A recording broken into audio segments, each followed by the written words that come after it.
Я одна такая охреневшая, что я не переживаю, что когда я захожу в лифт с мужчинами, что они меня могут обидеть. Либо когда я захожу в подъезд, я не смотрю, кто еще за мной заходит. Но это, мне кажется, вообще маразм. А тут я прочитала то, что есть девушки, которые специально покупают мужскую обувь на входе, чтобы их не обидел курьер. Девочки, вы какого о себе мнения? Вы думаете, вас и тут, и там хотят?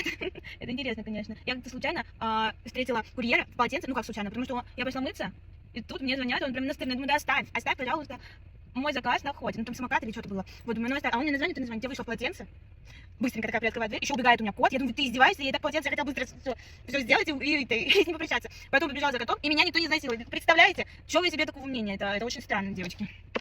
Тут, оказывается, до мужчин домогаются. Не только для вас, мои хорошие. Но знаете, у меня нет страха быть изнасилованной. Может быть, поэтому я так веду себя, только мечты. Вот, вот Егор Крид, например. Ну, не страшно, тело нет, конечно. У меня такое мало, конечно, счастья. Вот, ну а что ж поделать? Закроем глазки, представим его. Ладно, а если без шуток, например, когда вот сейчас идет на западном моде, то, что вот меня изнасиловал какой-то там певец, типа набухал и изнасиловал, то есть потратился, да, это тебе принес удовольствие. А что не так, девочки? Что такое? А что вы думали? Ну, надо за собой следить. Но на самом деле это ужасная тема, и без шуток, если все серьезно, то это ужасно. Но изнасилованию подвергаются, если что, не только девушки, а еще дети и трупы. Нифига себе. Так что все в опасности.